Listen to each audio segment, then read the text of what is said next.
Question: what's the greatest metal album of all time? Honestly, I hate this question.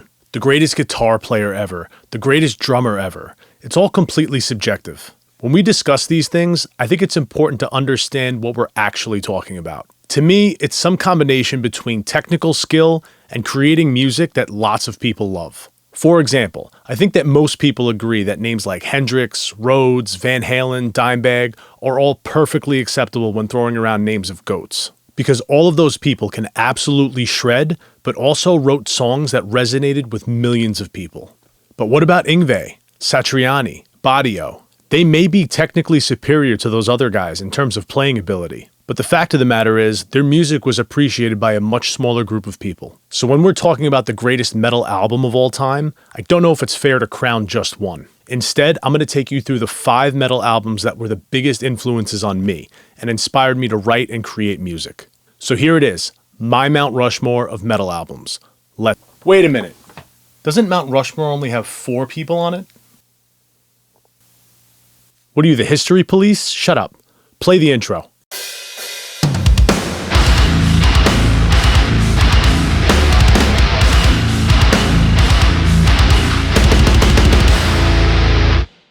I don't know about you, but I remember the first time that I was floored by music. It was the summer of 1991. I was watching MTV, and the music video for Metallica's Wherever I May Roam came on. I was blown away. The song was great, but if you've never seen that video before, essentially it's a montage of them on tour. Clips of them traveling from city to city, playing live. I'd never seen anything like it. Immediately I knew, I gotta do that. For that reason, the first album on my Mount Rushmore is the Black Album by Metallica. Now, before the hate comments start, I'm fully aware that Master of Puppets is widely regarded as the greatest metal album of all time. And for the record, I agree. But in terms of albums that shaped me, it's the Black Album. It inspired me to pick up a guitar. And the way I learned is I went to the local music store and I bought a tab book of the first 5 Metallica records. Yes, this is pre-internet. I'd sit in my room, read the tabs, and teach myself how to play them. Highly recommend, by the way.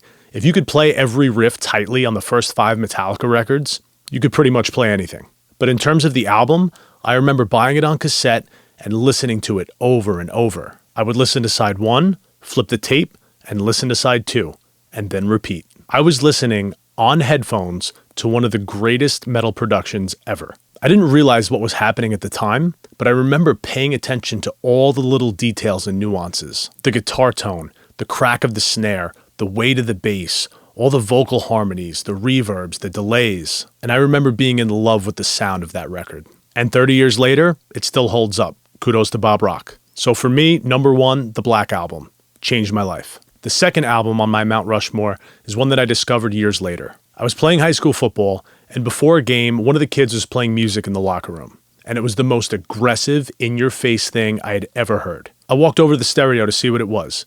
Picked up the CD, and I saw a picture of a dude getting punched in the face. Number 2 on my Mount Rushmore is Vulgar Display of Power by Pantera. And holy shit, I don't know if there's ever been a more appropriately titled record. The riffs were insane. The guitar solos were even crazier.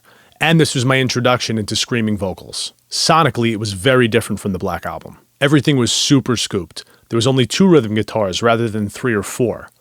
But, and this is the important thing here, the mix was perfect for that record. For any of you that mix your own music, you could watch thousands of videos about plugins and mix tricks and tips, and all that stuff is great. But the job of any mixer is to bring out the emotional intent of the artist. The music should hit the listener the way the artist wants it to hit them. Shout out Terry Date, mission accomplished. If Master of Puppets is considered the gold standard for metal records, Vulgar Display of Power is definitely the runner-up. Absolutely sick album, and it's what sent me down the path to heavier music. Years later, I was in college, and the roommate that I got paired up with happened to be into heavy music. Thank God. One day, he walked into our dorm room after class and was like, dude, listen to this. It was heavy, it was melodic, it grooved, and I absolutely loved it. The song was Trigger by melodic death metal band In Flames. I instantly bought the album, and after listening to it once, I bought the rest of their albums. Again, for you In Flames fans, I know that most people's favorite record is Clayman, and that's a great record, but Reroute to Remain had a vibe to it. This deep, dark power that I really, really loved. It starts off with an ominous synth and then instantly blasts off into an absolute assault of guitar riffs and harmonies, which is this band's signature. Songs like Drifter, System, and Cloud Connected are absolute masterpieces. If you haven't realized it yet, there's a common DNA thread in this list. Every band I've referenced so far has been influenced by the band before it. Stay tuned for more on that. But this was another major turning point for me. In Flames had this perfect blend of great riffs, beautiful harmonies, and slamming aggression that checked every box for me. It was exactly what I was looking for. That is, until I found this next band. It was the early 2000s, the boom of New England metalcore. And the first time I heard Killswitch engage, it turned my world upside down. If you've ever heard Joel or Adam D talk about their influences, they were heavily shaped by bands like In Flames as well. But the addition of clean vocals and breakdowns gave birth to a new genre. And for me, Killswitch is the best that's ever done it. Alive or Just Breathing was great, and I know lots of people are partial to The End of Heartache. Rose of Sharon is one of my favorite songs of all time, period. But for me, As Daylight Dies is the Killswitch album that makes my hair stand up. Front to back, a masterpiece. Sure, the singles were great.